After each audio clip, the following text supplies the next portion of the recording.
Hogstye.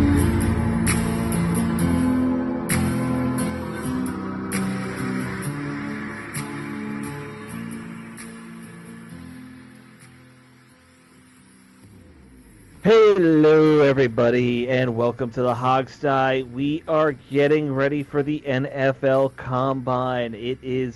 Football season has that 1 week where nothing happens. We already made it through that, and now we're back into the off season. It is I, your host Alex. It is Steve. It is Dave. The Combine goes on this weekend, of course. So I don't think anyone's done any underwear Olympics yet. No, I It, think that day one is just, in processing interviews and stuff. And right. how it Yeah, works they do it's a lot of stuff that isn't televised. They do interviews, they do medical, Right. and then there's Measurements. measurements and none of that Yeah. stuff. There have been years that I've been nerdy enough to watch all of the on-field activities. Right. Yeah, but there's a lot more to it than just that. Right. It used to be it was all kind of done within a day or two, and they would just show you guys doing the 40 and the shuttle. Like that was yeah. all they really could cover, just in terms of like timing and stuff like that. But nowadays they've stretched out over I think 4 days. I know it's probably 5 or 6 with the interviews and stuff like that, but in terms But of like televised is like the 4 days. televised Yeah. stuff, yeah, they've spread that out a lot more. Well, if any of you out there in listener land haven't figured this out, the NFL is very strategic about stuff like this. They The are. They're Super smart about it. Bowl, yeah, is in early January, the first week in February, and then they wait till latest possible in February to do the combine, and then March is free agency, April is the draft. Then they do May is rookie training camp. The only month of the year they don't do anything is June. Right. Right. That's it. And so they make sure they have an event every month, and that's how they Hmm. keep themselves. It's media strategy is what it is. Oh, Yeah. Oh, absolutely. it might be the most well-designed media strategy in not just professional sports, but like in professional entertainment. It's one of them, Yeah. certainly. Yeah. Yeah. Well, unlike Disney, who is probably the other biggest dog in entertainment in the world, they don't just randomly put out flops. The NFL just hits on everything, Yeah, even if your team wins or loses. I was gonna say it's been a while since Disney's made anything but a total bomb at the theater. So Yeah, yeah. Disney's been struggling there. But that's if you my want to get point. into that, I'm happy to. No, no, no. We shouldn't get into that right now. Steve's a little chipper today. Are I'm a we little are irritated. Yeah. are we counting MCU type stuff pumped out as part of Disney for that though? Because The Absolutely. MCU has Fantastic Four been wasn't that bad. That was pretty good. MCU I has enjoyed been that going one. steadily downhill for It Fantastic Four years. was Well, yeah, good, yeah. but they had like 12 bad movies in a row in the Oh yeah, MCU. that the whole multiverse thing it just bombed I entirely. Yeah. haven't seen a single one of them, but I mean all Right. of them. But it's based the superhero genre is almost over. I think I realistically. I, I do think it's kind of run its course quite a bit. I think But on the cinematic universe side, yes, I agree. And they needed yeah, to really spread everything out instead of bringing everything. But that's all another show. yeah, yeah, Yeah, yeah. it is. Yeah. That that's the Hodgsize sister show, which I wish I could have come up with a good name for, but I didn't. So it's Hodgsize just talking. It's us just talking all about movies and TV. There you And go. That Kobe has a strong visceral reaction to Disney. That's what you yeah. heard there, folks. If that came Well, it's a through. mouse. It's a mouse. Dogs and Our cats both hate mice. Kobe's our fourth cast member who was sitting peacefully here by my side until Alex Right. mentioned Disney, and then Right. now he's barking. Well, Dave has a fourth cast member apparently too today that we got to meet, but he Yeah, and probably is prime Disney age. We'll he put it didn't that bark either. And he speaks far better than I do. way. He does. He does. We Cute for kid. those who wonder what the heck we're talking about, Dave brought his grandson on the air on camera right before we started recording, who was a very Yeah. cute kid, great kid. Right. We're not going Looks to like out him. Wanted to He's say too hi. minor, so we're not going to put him on the air. yes. Looks like Right. Dave with hair is what it is. Shockingly enough. Wonder how that I was a happened. cute kid, wasn't I? Yeah. Yeah. What Apparently. happened, man? What happened? Hey, listen, I man, know it's a I rough, was. I know rough I was paper never route, cute. you know? Yeah. I was never cute, so I don't. I can't say that. Yeah. Neither was I.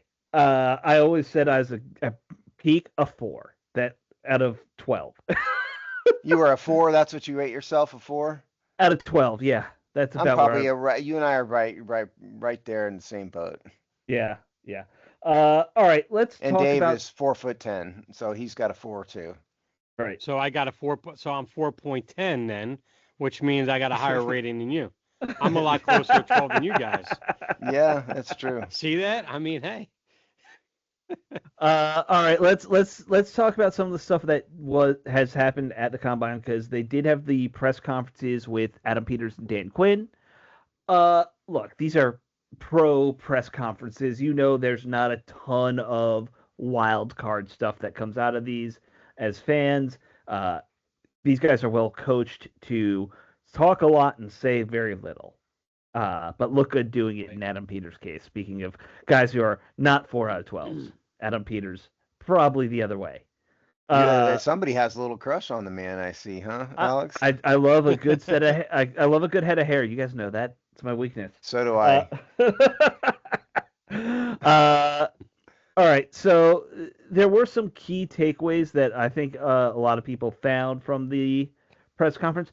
I want to get your guys' thoughts on it. The first big takeaway: they were very clear that they are not going to trade Deron Payne. They're not going to extend Deron Payne. The plan is to have him play out this last year of this contract at $28 million, and go from there. Kind of kick the can down the road, see, you know, how he plays in this 3-4 defense, which, if you all remember, when Deron Payne was first drafted, they were a 3-4 team. He was drafted to kind of play that nose tackle kind of position a lot more in a 3-4, not a 4-3 defensive tackle spot. So it will be interesting to see how he performs in this. All right. So here's my thought.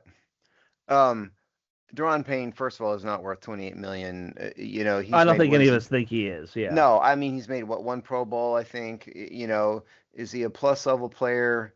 Maybe barely. Um, He's but like a C plus. Yeah. well, what I would always loosely call like a plus level player. But so he's got 11.2 million dollar dead cap, and so they would save 16 million by cutting him, but they'd also need another starter, Right. and like another elite starter is going to cost somewhere in that range. Payne, they Right. seem to like him. They're still not really going to save any real money, because they just have to bring somebody else in. Payne has been there. They know him. He has a history of performing well in contract years, Right. which he Right. did before. So I kind of get it. And frankly, they don't really need the cap space. That's the other thing. They're in really good position here. If they were desperate, they were like the Cowboys and they're, what are they, 30 million over the cap or something, with some number like that. Right. Right. Then yeah, Right. okay, but they don't really need to save 16 million, and they wouldn't anyway, so you might as well keep him. I think that's probably if I had to guess, I think that's the rationale. Yeah, I don't see Deron Payne as as an anchor for this defense. They have to position themselves to really start bringing in younger talent, obviously, start building this defense, and this defense being built from its very foundation is not going to include Deron Payne. Was he 29 years old now? Yeah. Right, something like that. Yep. So he's not going to be the future of this team, and you never know. I mean, if he starts off the year before the trade deadline like gangbusters, I mean, maybe he's out there for a trade bait, and he can strengthen another aspect of the team or whatever. But that's way down the road.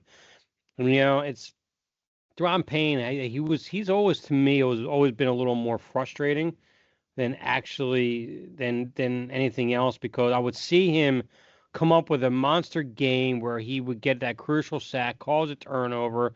The announced teams just named him left and right for how effective he's been in the game, and next thing you know, 3 weeks later, you're wondering where he's at. And he's not having that same effect. He's always been pretty solid in helping to plug the middle against the run. I won't take that away from him. Not great, but solid, but very erratic in the pass rush game. So I haven't been. I mean, to be honest with you, I mean, if they were to release him, wouldn't make sense to do that. It wouldn't. It wouldn't kill me either. But like you said, Steve, it makes no sense to do that, because you save 16 million just to what? Spend 16 million on a lesser player? Doesn't make any Yeah, sense with that's that. Yeah. kind of to me he's kind of who was the old defensive tackle who laid down on the ground? It was such a train wreck years ago. Hainsworth. Fat Yeah, Albert Albert. Hainsworth. Yeah, Yep. so Daron Payne is like the adult version of Albert Hainsworth a little bit. And Right. forget that Payne doesn't have the horrible attitude that Hainsworth. Don't get me wrong. I'm Right. not saying that, but Hainsworth was very erratic. He had all the Right. talent in the world, but But just he was disappeared. just yeah, and he was very inconsistent. And that's kind of Payne, I think, to a lesser extent. So Payne Right. is sort of the non-attitude head case version of Albert Hainsworth, I think. Yeah. And besides, also, I think they really want to try to see what they have in Newton. Jahan Newton is going to get a lot more playing time this year, one way or another. It's going to happen. I This don't know was if he his third deserves it, but year. he's going to get it. Well, that's the well, thing. You have to know what you have in him before you move forward. So and you don't what want to give I up on a young talent either. and I think that's actually part of the problem is, yeah, you've had Newton for 2 years. You got Kinlaw in here at a pretty sizable contract. Right. Neither of them has shown that they can be that alpha guy at the defensive tackle spot. Like, look, I know you need more than one. Like, you need multiple good players, but Right. neither of them has stepped up into what that John Allen role was. Even when John Allen was on the back end of his career, I think he probably outperformed what they've been doing. Was on the Uh, back end of his career. He's on the back end of his time in Washington, I would say. that's fair. That's fair. I was just, using the colloquialism there. But if either of those guys had shown that they could be a multi-set, let's say 6 year or 6 sacks a year type of defensive tackle, I think we'd be having a different conversation about Daron Payne right now. I don't think that they trust either of them yet to be full time starters. Now, the thing that is interesting is Dan Quinn, when he was asked about Payne, he said, "What's so much fun about coaching Duran is that he's big enough to be 34, and he's got the strength to play inside at nose, and quickness to move." So, like, they're already envisioning using him in this new 3-4 system that they're going to be playing a lot I mean, do we more. know it's a 3-4 system? Did they say Uh, that? the new DC has kind of said he comes from a 3-4, and that's Well, I kind of what know he he wants. did, Yeah, but did he say it? I mean, because the last quote I saw from him was something like, you know, it's where they end up, not where they line up, or said yeah, something that's like Yeah. fair. that. That's true. But this is Quinn quite bluntly saying 3-4 here. So Yeah. I Well, you think make that a good point to say that, yeah, yeah, they drafted him. There was a 3-4 in place. I mean, right, right. The idea when they drafted him was, hey, John Allen's one defensive end. You're going to be a nose slash the other defensive end in in the nickel and dime. I Like get, that was their look, I vision. mean, Payne might be the broken down Mercedes in your garage, and doesn't cost you anything real to keep it another year, and you're gonna dump it and get a Right, and Lexus. it still runs. It's not Yeah, like it's a broken Right. Mercedes. It's right. just it's an old. It's It a C may class. It's not an S class. it's a C class, and maybe one of the windows doesn't crank down. Yeah, but there's no uh, point in getting rid of it quite right yet. no urgent need. Now the team was a lot more vague when I believe Adam Peters was the one they asked about Lattimore and his future with the team. He kind of hemmed and hawed. I don't have his exact quote here, but he's like, "We're still looking into our options." Was kind of how Well, they. look, they're not Yeah. gonna go. He's not gonna. Oh yeah, we're cutting that bastard. He's not gonna Right. say that in a press conference. I mean, what I feel about Payne does not extend to Lattimore. Right. Lattimore was totally useless, dramatically overpaid, dramatically overrated. And now It, has off the field issues to make him even more fun. yes, Yeah. right. He needs to go. Yeah. I think we all agree there. Yeah. I mean, Unless there's no Dave's doubt the there. wild card. Nah, not with Lattimore. I held on to hope for him far longer than I should have last year during the season. He definitely needs to move on. Mm-hmm. Yep. All right. The third thing that I think a lot of people picked up on, they're very pro extending Tunsil as fast as possible. Adam Peters says we're motivated to get this done. I don't think side wants to drag this on, but I don't think the league year is going to be a deadline of sorts. So I think they learned their lesson from the Terry McLaurin situation. I hope that you don't want to go into preseason with a major player not taking the field in practice. Especially left tackle. Yeah, Well, especially a left also, tackle. I mean, Laramie Tunsil has a couple dead years or void years, and so his contract ends in 26. But the void years means if they let him leave, and then the void years is basically spread out the cap hit over contract years that doesn't exist, and so he would basically have enormous dead cap if they let him go, or if they resign him, it's going to go away. And so that, and he has performed, Yeah. obviously. Yeah. And so I think they'd be foolish not to resign Larry Tunsil. Oh yeah, idiotic to even consider. Once you find a good, solid left tackle, and I don't think Tunsil's the best left tackle in the league. He's not Trent Williams.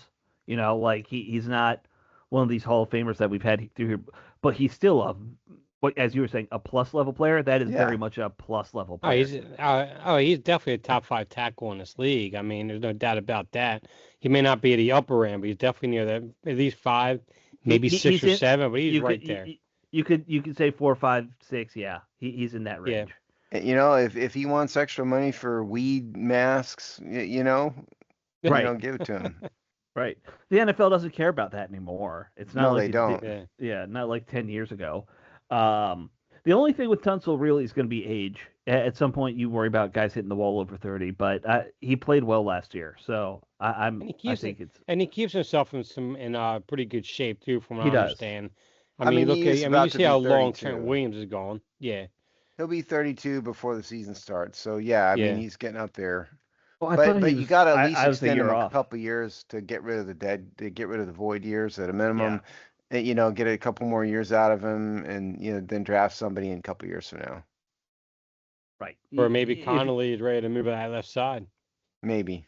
Yeah. Maybe. Yeah. Yeah. Or maybe the geniuses in our comment section thought that Brandon Coleman was the future left tackle. Will now finally admit that that isn't the case. Geniuses never admit they're wrong. You know that. Speaking of Coleman, I've never been wrong. Speaking of Coleman, with the way that Chris Paul came on the last 6 weeks, obviously Cosme is the right guard. They bring back Andrew Wiley. I mean, is there a scenario that maybe Brandon Coleman gets traded during draft day? Possibly. I mean, it's not beyond the realm of reasonable. Not impossible. I'm still going to say unlikely. They are also saying one of the quotes I didn't write down, but I did remember reading and hearing was that they do want to try and retain Chris Paul. Like they're talking with his side at least about. Is it Chris Paul the guard or Chris Paul the basketball player? Both. Both. They want to bring one in. Yeah. I met Chris Paul the basketball player, and I was shocked at how short he really was. How short is he? Is he a 6 foot? He wasn't too much taller than me. He's listed at 6 foot, but I mean, he wasn't really much taller than me. A 6 foot guard just doesn't really work in the NFL, does it? Probably not. No. 6 foot, 200-pound guard might not do well. No. I just wanted to clarify. That's all. Yeah. So the other Chris Paul, he played well last year, man. Like if they want to bring him back, bring him back. If he wants to come here I think the only question, if I were him, would be, are you guaranteeing me the starting spot, or is this I'm still competing with Coleman and Wiley for playtime? Well, I mean, they're not going to. I mean, they can't formally guarantee him something like that. Obviously, they could and say, "Look, our plan is this." Right. But if they say that, they're never going to say it out loud in public. You can't put it in ink. No. No, and they're not going to even say that in a press conference or whatever. I mean, they're going to say we're going to compete, and may the best man win, kind of thing. Yeah. And look, it is interesting because you brought up Wiley. They re-signed Wiley for 2 years, roughly $7 million, high-end backup money / if we need him to start money. Look, I think I don't love Wiley on the left side. I think he's a great guy. If you're a right guard backup and you're a right tackle backup, done, great. Like that's his primary best spot to put him in. He's definitely that 6th man right now. Is what it looks like. And that's all he should be. Yeah. Yep. Yeah. If you need him, he's there. Okay, I can live with that. And at this point in his career, he's probably happy with it. Yeah. Hey, At any point in my career, I'd be happier for like, hey, here's 2 years, $7.5 million. If anyone Yeah, ever but wants to offer me that, go for it. I know, but I mean, but in the from these guys' perspective, Right. it's not the same. No. Right. For him, he's got to look at this as maybe that's your last big contract. Yeah, Really. that is Right. exactly it. Yeah. He might get one more after that, just as another backup, but it's not probably going to be as much money. So look, put it all in the bank, Andrew. That's all. That's all I'd say. Most of these guys are too stupid to put it all in the bank. O linemen are generally smarter, Unfortunately. but I don't know if O linemen are any smarter than any of the rest of these guys. I Hate think to if you tell you, ask them, Alex. they are. I think if you ask them, they are. How many dumb people really realize they're dumb? I've seen studies on this. It's shocking. It is amazing how everyone who's dumb thinks they're a genius. See, there you Yeah. So if go. everybody thinks they're dumb as a genius, hmm that says a And lot for me. and most geniuses actually have a lot of self doubt. It's one of the great ironies of the world. Uh, yes, but this is not about philosophy and psychology here. Well, I mean, if you Well, get in the philosophical aspect of it, I mean, yeah, nobody has it all, right? Except right, in the character of a Paramount movie, nobody has it all, right. and so There's a no lot of Jack people, Reachers really around the no, planet. and so a lot of people are really smart. That's their gift, and they're missing other things. Right. They're not athletic. They don't Right. have a open personality. They doubt Sure. themselves, and the athletes are athletic, but they're sometimes morons, and it's only Jack Reacher has it all. Yeah. Right. Right. And I assume everyone knows who Jack Reacher is by now, right? Like I would that's think so. I've never seen the movie, but I'm aware of the well. story. Have you seen the new TV series that? I Oh don't wait, it's Very subscribe. Amazon. good. So yeah, Yeah, I yeah. don't You don't have. subscribe to any of that stuff. Yeah, it's fantastic. I will say the I've new Yeah, seen show some is really YouTube good. clips of it though. Yeah, it's very yeah, good. yeah. Really good. I enjoy it a lot. Um. Anyway, I enjoy not paying for Amazon Prime. I know you do. Steve likes not paying for things. It's his I favorite hate thing. Steve hates subscriptions. Now I do agree with you there. Subscriptions have ruined everything. Yeah, Yes. that's true. I do agree. In Yeah, terms of TV, if I don't get it through Xfinity, I don't watch it. that's Simple as fair. that. That's reasonable. Um, all right, so we talked about Andrew Wiley. I'm double checking. Did we covered all the major topics that I had written down Uh-oh. What from. about Zach Ertz? Well, I was going to bring that up next because that wasn't Oh, really okay. asked about much during the combine. But there are two big rumors, and that one is that Zach Ertz is coming back. He wants to. He's working out. He thinks he'll be healthy by regular season, maybe not through training camp. Um, so there's some talk about Zach Ertz having one more go at the league.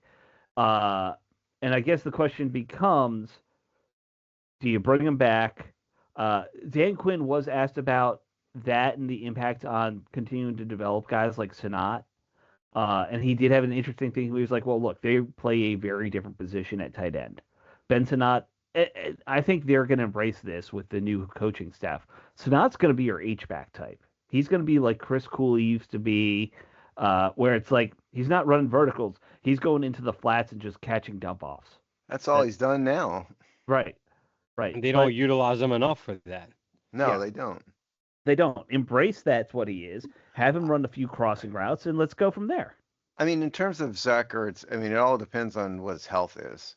Of Because course. they need someone, like John Bates isn't it, Lawrence Cager isn't it, Ben Snott No. isn't it, Colson Yankoff isn't it. I mean, they don't have like a pass catching threat at tight end. They can put Ben Snott and all the H back things they want, but sometimes it looks like he's running through mud. He's not Right. that athletic. Can he catch? Sure, he can catch in there, but Zach Ertz is a legitimate Right. threat in terms of, is he Rob Gronkowski? No, but I mean, that guy is a threat in what I would just call He's plus level that tight end. style. He is Yeah. Yeah, that and they style. don't Yeah. have that. Right. So, if he can come back, they ought to think about it. I mean, I know fans would hate it, some fans would hate it, but I mean, Didn't he tear? What was ACL? Right? Was that Yeah, what it the torn was? ACL. ACL, and he's 36, I think. I don't know how he can come back that fast. Well, I think it's very likely that they bring in a guy at tight end to start. Did you say unlikely or likely? I think it's very likely that they bring in a guy at tight end.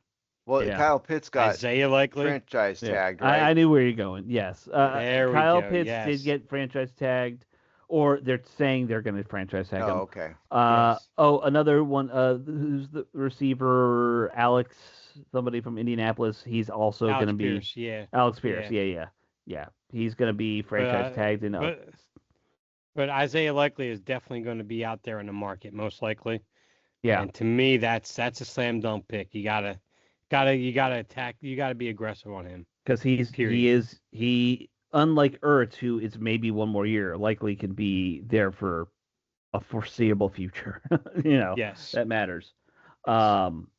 Yeah, I liked what Zach Ertz was doing. I love a comeback and a veteran player like that, but it is the team needs to be in get younger mode and move on and Yes. build for the future mode, and Zach Ertz doesn't help with that.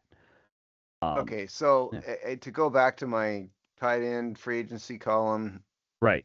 I ended up with um, Kyle Pitts is going to be out. Um, Noah Font and David Njoku is I thought the best the best Mhm. the best for this team.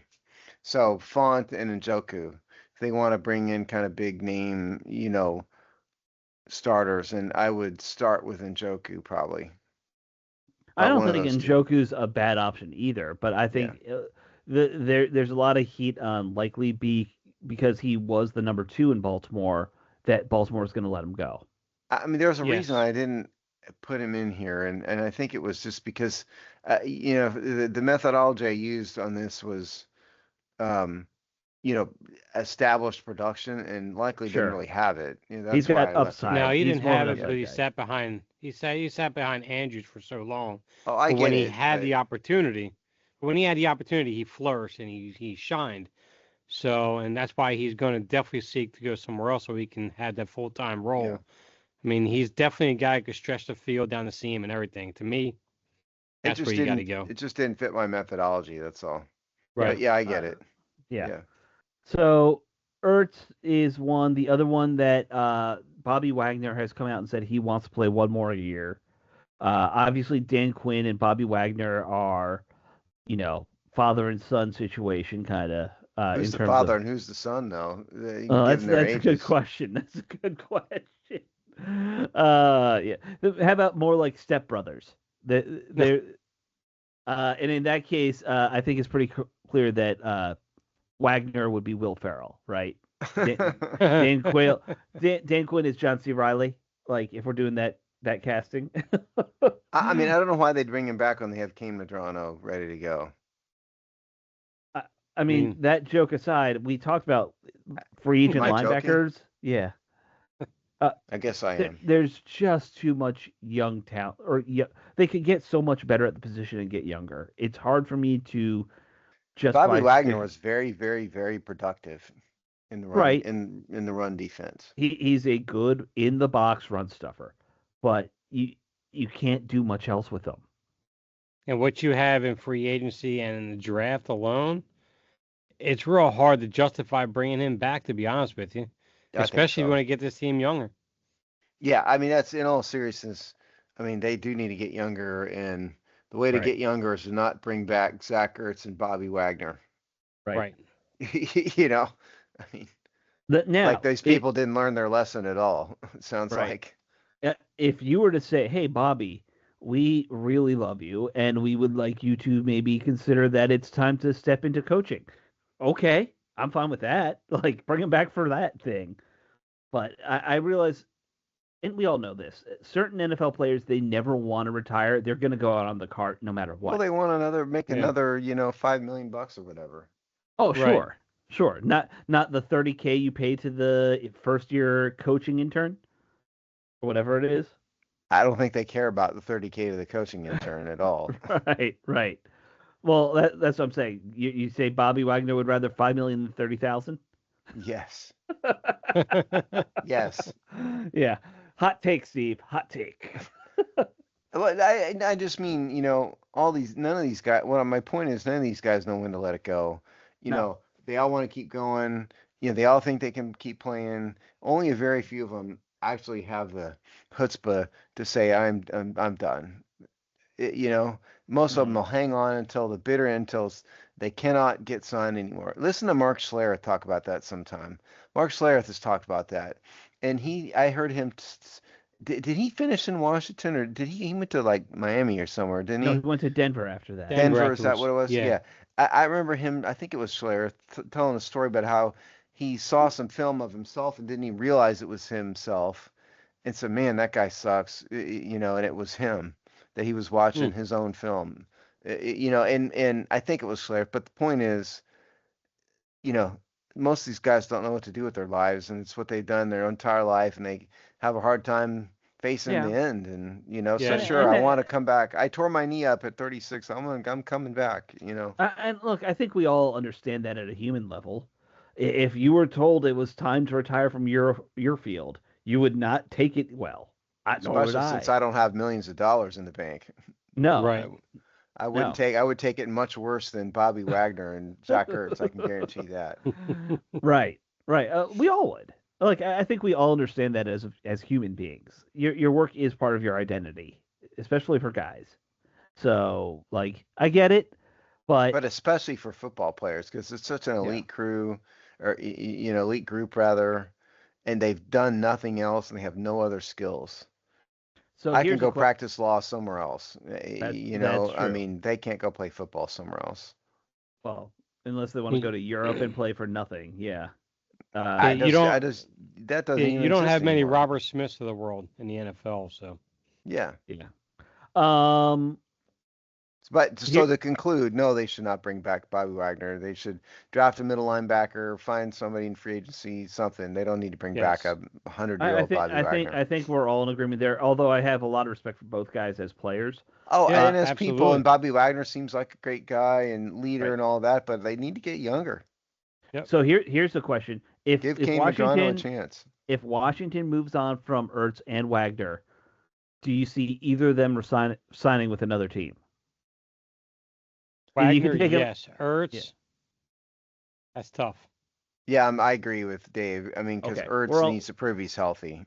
We're Yeah. all on the same page there. Even if he proves he's healthy, I don't think Ertz has quite the. He was very productive. I mean, I would bring him I in if guess. you need somebody, but I mean, he's got to prove. I mean, he hurt his knee in January, wasn't it, or Right. December? I Yeah. mean, Late Late in the December. year, yeah. Yeah. like, yeah, I mean, it takes young guys a year to come back from that sometimes, much less a 36-year-old in 9 months. I mean, Now, in his case, though, as a tight end, it's probably easier to do this. You could bring him in and say, "Hey, do you want to be a number two at whatever doesn't team this matter. is?" He's still got to move and cut Oh, sure, and, sure. But I'm just saying, like, you can do things like reduce a tight end's workload a lot easier than a linebacker like Bobby Sure, Wagner. yeah, granted, but he's still got Yeah. to be healthy and be able to play Right. and have his agility and all of that. Yeah. Right. Yeah. I think in Wagner's case, I said this last year. Make sure he watches some video of London Fletcher's final season. And say this is what you don't want to become, man. Mm. Like this is another Hall of Famer. His last year, it just got ugly. I mean, you had the best quote when he retired. I remember talking. That was really early in the show's existence. I remember you saying something like London Fletcher can tackle someone if he runs straight at him. If the Right. did you say it was you that said It, something like that? Remember? it was he has this he sticks his arms out. That is his zone of death. Yeah, Like that's what you said. If he something has along to take a step in either direction, it's over. right, And right, and I think we were talking because Fletcher retired in 2013, which was before the show. But I think early on in the show, we right. talked about Lyndon Fletcher, and that's what you said. And Yeah, it was a funny enough quote that it stuck with me. yep, yeah. Because it's true, man. Like he couldn't move his feet in that last year. If you run directly at him, he can stop you. Right. 100% of the time. He was good at hitting people. If you For run the, into him, he can match up with you. yeah, he will take you down. I would say that's probably true about him today. If I ran into him, he would just simply on instinct like knock me to the ground. You would bounce off of him at a minimum, yes. That would be uh, entertaining to see, for sure. yeah. I would do that. If London Fletcher ever hears this and wants to like tackle me, I will run at you in the hallway and you can just take me down once. So, quick story Either that or he time. steps aside and trips you and you get face first down the hallway. When That I was requires in stepping. college, as a freshman, I think we were playing flag football late in the year after the football season at my university. I've never said where I went, but for a reason. But and the starting left tackle was who was done with his football career was playing with us, and somehow I got matched up on this one play blocking the starting left tackle who was playing defensive tackle, and this guy was like 6'5". I'm 5'8". He's a you know a college football player. Right. And so then I do whatever I can to stop him, and the guy has the gall to accuse me of holding. It's like, what'd you expect me to do, man? And Steve, I don't know. I remember you were a lightweight in college, right? Like you were a small, like not you were short and not a Yes. heavy guy. So No. this guy probably had at least 100 to 200, or not maybe not Not 200, but about 120, 130 maybe pounds because he lost some weight since football's over and everything. So sure, yeah, maybe sure. 130 pounds on him. Yeah, on Another me. one of you at that point, Almost. basically. Yeah, yeah. 6 inches and twice your body weight. That's And the fun. guy's complaining that I'm holding him. Oh, it's like when we put Chris Paul at guard. What were we thinking? Yeah. Yeah, and that's it. Don't put me on the offensive line in your flag football game. Right. That's a weird thing to do, honestly. That's a very like maybe tight end. Maybe you're playing Yeah, tight well, end. sure, I could have done that in flag football. Chip and run. I did my uh, best. I tried. you tried. That's all you can do. So yeah, those are the only two rumors. Obviously, I think we're gonna start seeing a lot of that stuff heat up. I assume we'll see a couple guys re-sign with the team the next few weeks, other than Wiley. Uh, but even then, if you look at the list of the guys who are free agents, there's not a ton of them who you're like are must signs. I'd like to see Chris Paul resign. There's a few others that I wouldn't complain. Noah Igbenogany, like guys like that. Sure, if you bring them back, great. But none of them are must-haves. I guess, by the way, Um, we didn't say what Wiley's contract was. So Wiley signed 2-year extension, 7.5 million, $1.5 million signing bonus.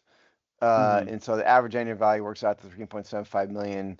And so if he's got a $1.5 million signing bonus, it's 6 million in salary. So I mean, he's going to have a cap hit. Let's see, half of that is a signing bonus. I don't know, $3 or $4 million cap hit, maybe year one, something like that. Yeah, probably something like that. Yeah. I doubt it's front loaded. They never are anymore. So, Well, it's only a 2-year uh, contract, and yeah, so. right, right. And there are some incentives in there Oh, that I'm we sure just there don't know are. yet. Yeah. Well, Yeah, and they could be if they're easy to reach incentives, it'll count against the cap. If they're hard to reach, they don't. That's the rule. So right, the point is, it's a fairly, by in the world of today's salary cap, fairly low. right, right. Reasonable for your primary backup. Yeah, for your swing On the O tackle. line. That's right. Yeah. Yeah, your swing. Yeah, he might be more a swing guard than a swing tackle at this point. I don't really know what his Now that role I've will be. disclosed I have experience at offensive line, I mean, I'm available. Yeah, yeah.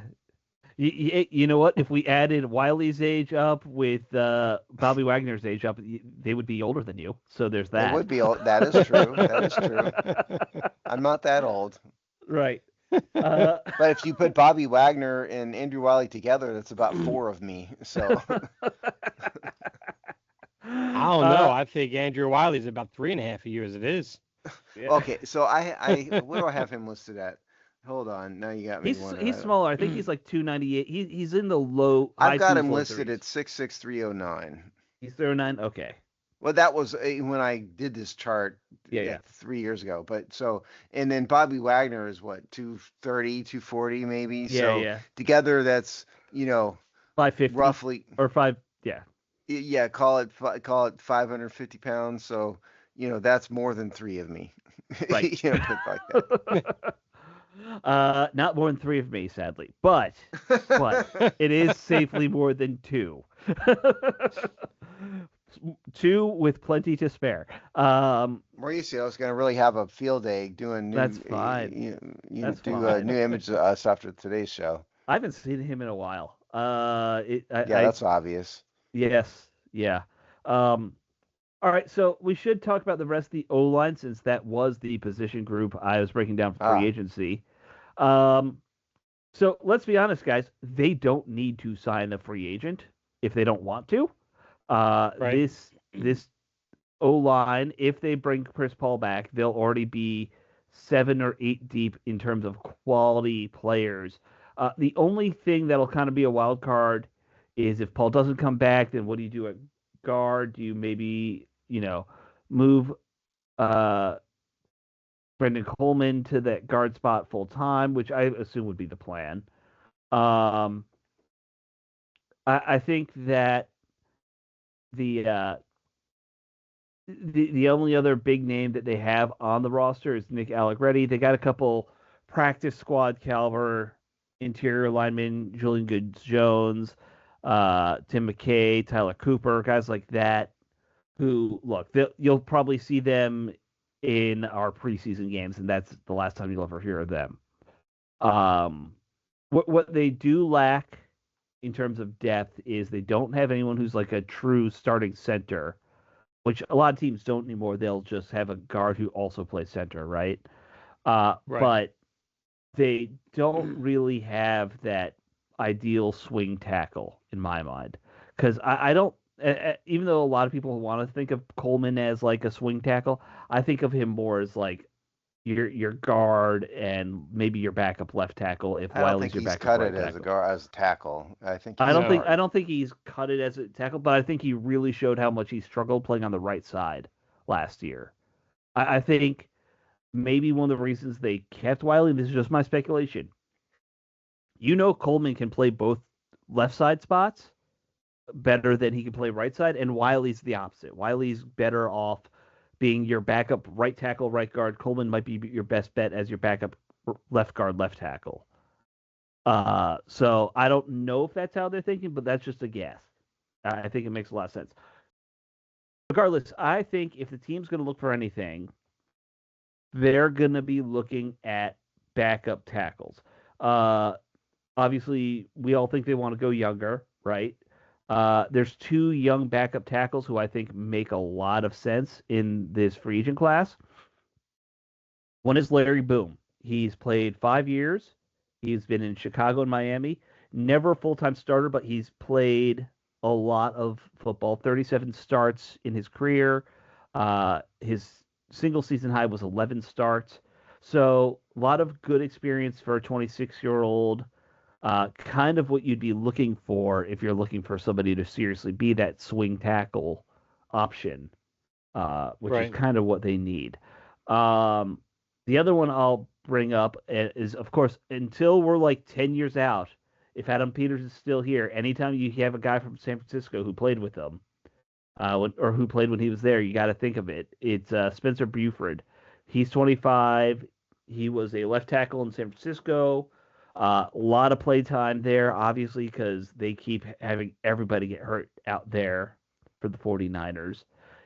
He's played over 2,100 snaps in 4 seasons, so that's about 500 a year, but And roughly Adam half a Peters season. loves him some 49ers, doesn't he? I think Yeah, he's that's what proven I'm that. thinking. Yeah. That's what I'm thinking. And he's 25, so he's not like if you brought in a guy like that and you're hoping you can keep him around for a while. I mean, it's really the Yeah. defense that needs to get younger, but I'm all for a 25-year-old, just sort of as a general Right, proposition. Yeah.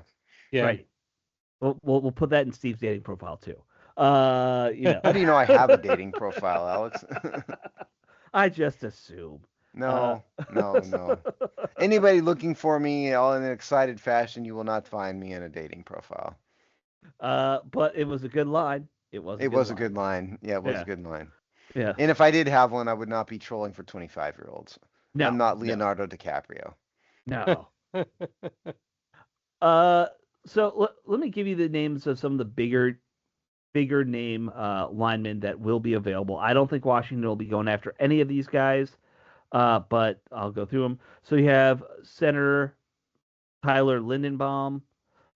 He is 25. He's been with the Ravens in last year.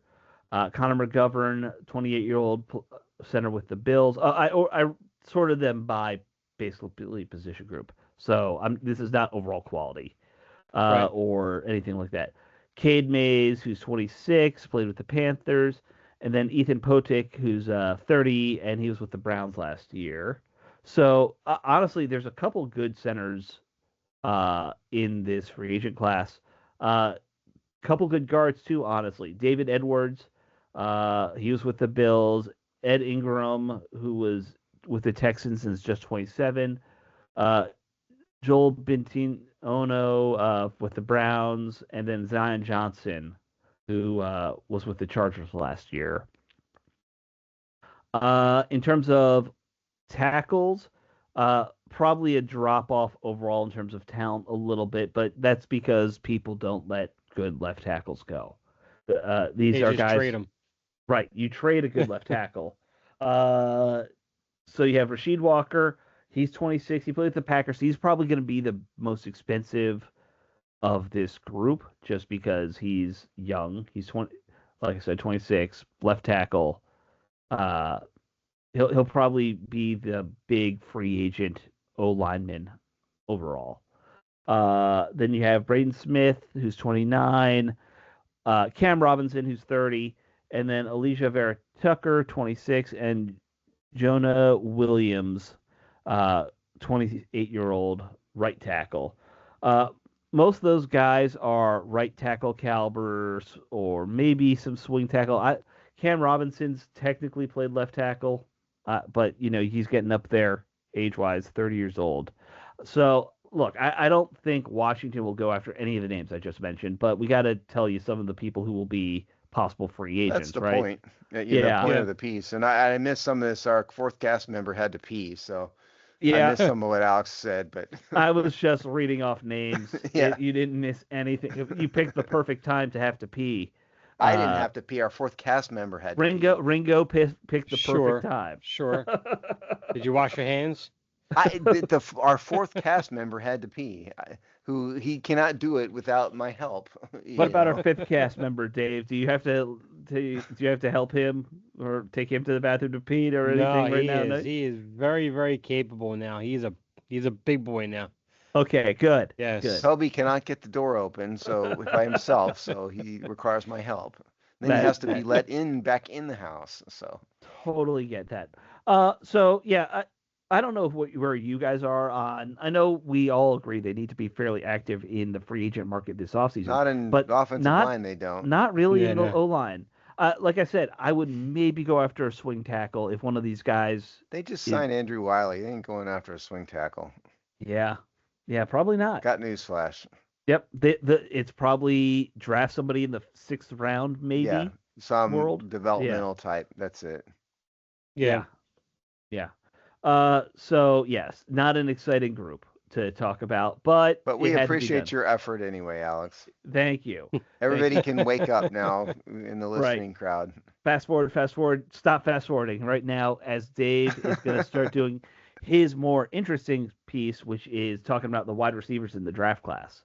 Recognizing we have only 10 minutes because Alex talked too long.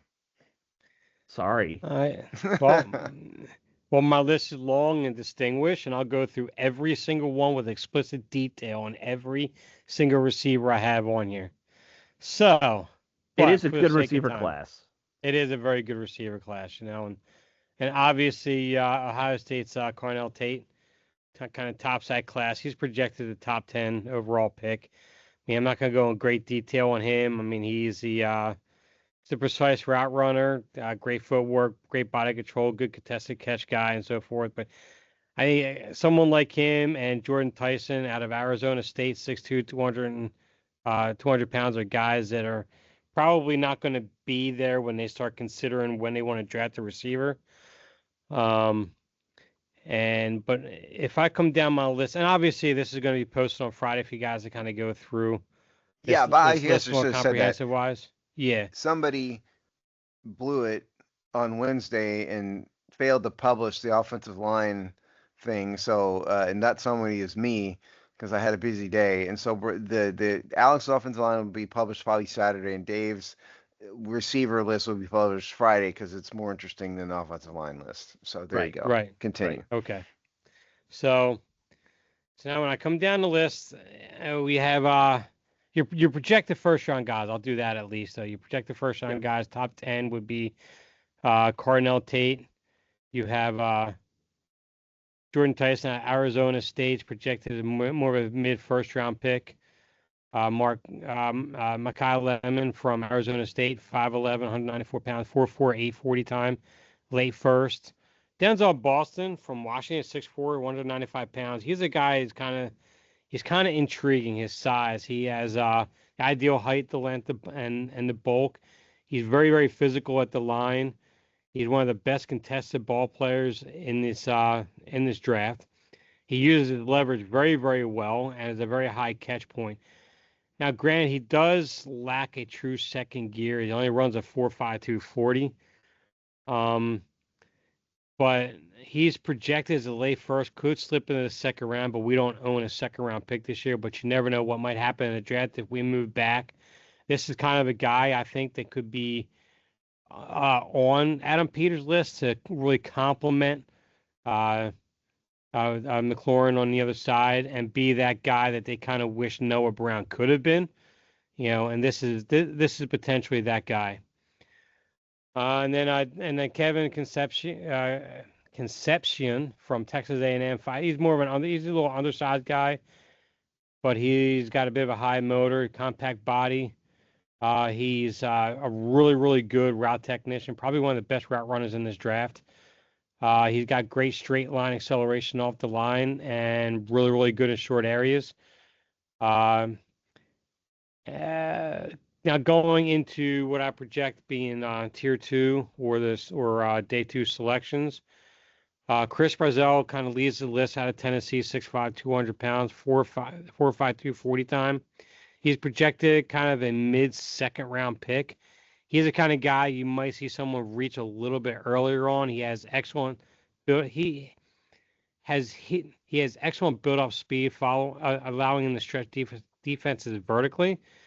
And he does an excellent job in manipulating defenders within the route. He's got a great first step out of the break, so he does create immediate separation.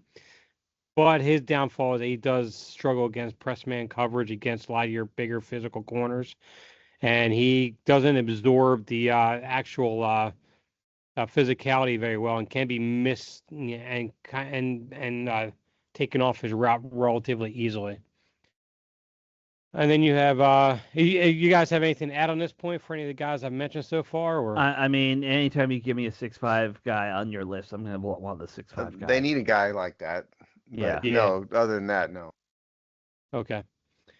And then you have Jeremy Bernard out of Alabama, 6'1", 204 pounds, projected to be a mid to late second round pick. He has below average straight line speed, and he accelerates, but he accelerates well, but lacks burst to put away defensive backs to create separation downfield. But he is a good route runner, very good clean foot, and he has excellent contact balance, plus turns short catches into chunk gains with his vision and power. So he's kind of an interesting guy coming into later second round. Elijah Surratt from Indiana.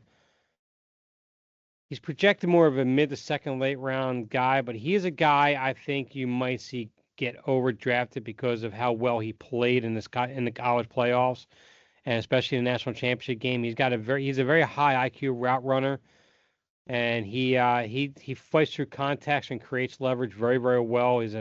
He's a fantastic high point catcher, consistently wins in those 50-50 balls. But he has a very average to below average straight line speed, so he's not going to get a lot of separation downfield. Although he does have relatively solid quickness off the line, but his elite burst to break away from physical corners off the line is where he's going to struggle at as well. But I think a little bit more recency bias is going to be with him. I could see him overdrafted, and hopefully not by us. He's only timed at 4.640. I like him, but not that much for in the second round. That sounds like a And Jahan Dotson remake right there. yeah, kind of, yes. Bust I extraordinaire. actually like that comp quite a bit right there. Yeah.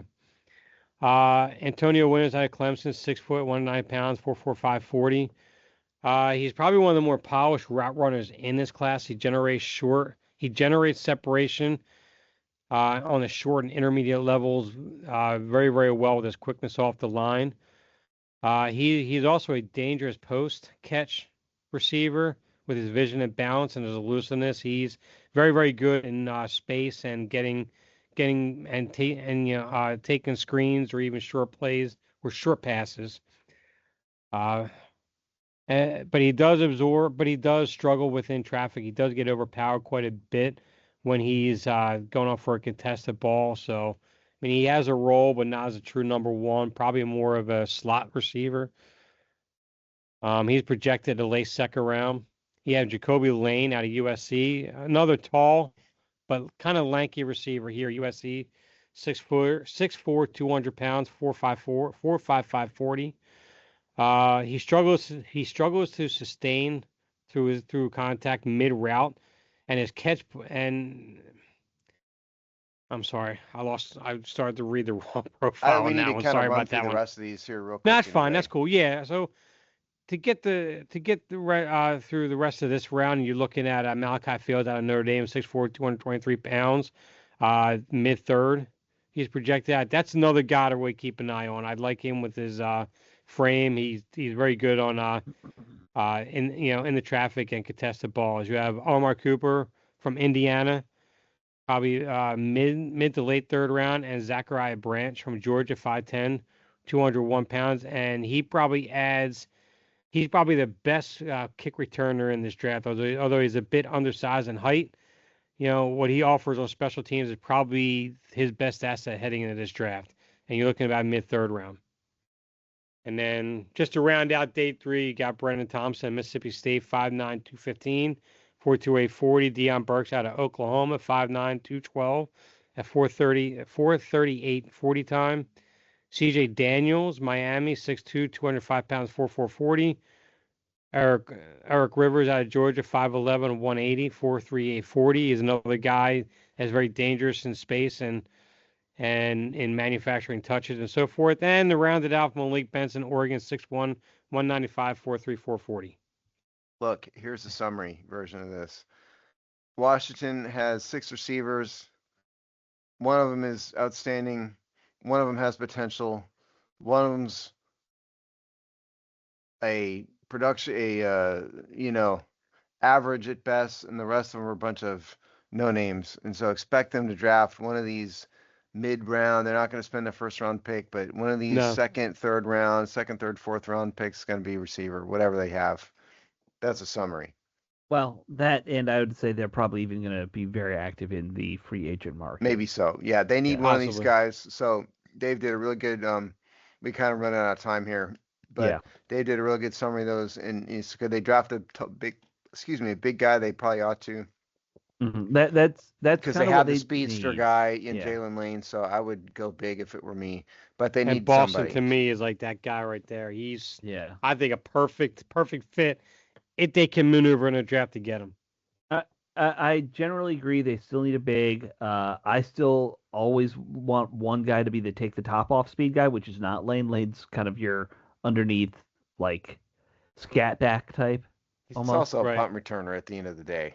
Yeah, he is. But yeah, I think we're in agreement. Give me someone with some size if they can get it. Yes.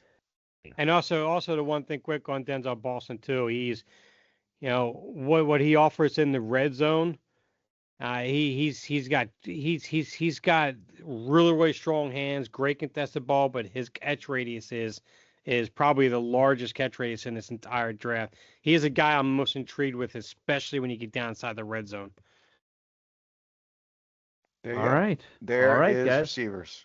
There's receivers, and we are out of time on this week's episode. When we talk next week, we will have some combine numbers to talk about. We will talk about the all important 40 time, of course. We will talk to you all next week. Later, later. Later.